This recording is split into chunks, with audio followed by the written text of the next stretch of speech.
Oke, baik. Kembali lagi bersama saya, Agus Mariana Gultom. Kali ini di channel ini saya akan membahas tentang transfer pricing ataupun harga transfer. Oke, next. Adapun definisi dari harga transfer adalah harga barang atau jasa yang ditransfer dari suatu departemen ke departemen lain atau dari suatu divisi ke divisi lain. Nah, bisa juga disebut ini adalah nilai produk jasa atau barang yang dibebankan pada suatu divisi atau pusat laba. Lanjut. Nah, ada 3 hal yang melatar belakangi, antara lain diferensiasi, diverifikasi, desentralisasi. Diferensiasi terbagi dalam 2 bentuk, yaitu vertikal dan horizontal, sedangkan diverifikasi dalam bentuk holding dan desentralisasi dalam bentuk pendelegasian. Bentuk desentralisasi ada 3, yaitu fungsional, geographical, profit. Fungsional itu adalah pada fungsi pokok dari organisasi yang dijalankan oleh organisir karyawan. Nah, geografik bentuk ini berdasarkan wilayah ataupun geografis. Profit pusat laba yang dari satu divisi ke divisi lain yang memiliki harga transfer ataupun laba.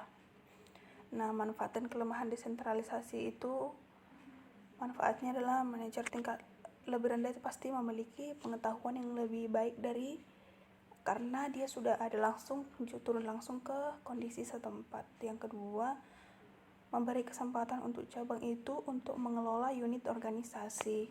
3, motivasi dan berprestasi. Nah, adapun kelemahannya yaitu ada konflik interest antara pimpinan cabang dan pimpinan pusat. Lalu biaya pengumpulan akan semakin naik, kecenderungan manajer memiliki unit sendiri organisasi, penghasil jasa tentu akan lebih murah.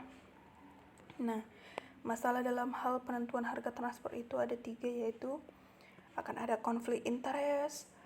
Nah, pada 2 pusat laba juga akan terlibat divisi penjual. Si penjual itu biasanya disebut sebagai pentransfer barang, pembeli sebagai penerima. Nah, kinerja pusat laba juga akan diukur dari setiap laba yang diperoleh oleh divisi. Karakteristik harga transfer yaitu pengukuran kinerja dari laba biasanya ya. Nah, pengukuran laba ini akan si pembeli akan memperoleh cost dari adanya harga transfer.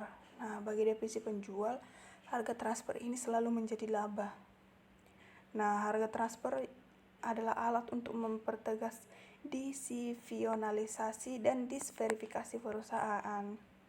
Nah, metode harga transfer ada 2, yaitu harga transfer atas dasar biaya pasar dan harga transfer atas dasar harga pasar. Nah, harga transfer atas dasar biaya itu ada 2, yaitu full cost dan biaya variabel. Nah, untuk mencari full cost itu biaya tetap ditambah biaya variabel sama dengan full cost. Nah, sedangkan biaya variabel itu adalah semua yang memuat harga transfer pada biaya variabel saja. Nah, ini dia komponen yang diperhitungkan di mana biaya digunakan sebagai dasar penentuan harga transfer. Untuk full cost itu biaya variabel ditambah biaya tetap sama dengan total full cost. Untuk biaya variabel cost itu semua biaya variabel cost. Nah, harga transfer atas dasar harga pasar. Harga transfer ini biasa ditetapkan dengan harga minus. Nah, biaya bagi harga pasar adalah penghasilan yang akan dikorbankan dalam transfer produk kepada unit penerima.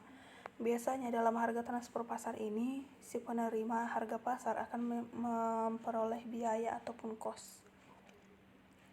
Nah, perhitungan harga transfer dengan metode base transfer pricing ini ditentukan dengan adanya potongan volume, biaya penjualan, komisi penjualan, biaya penagihan, biaya penggudangan.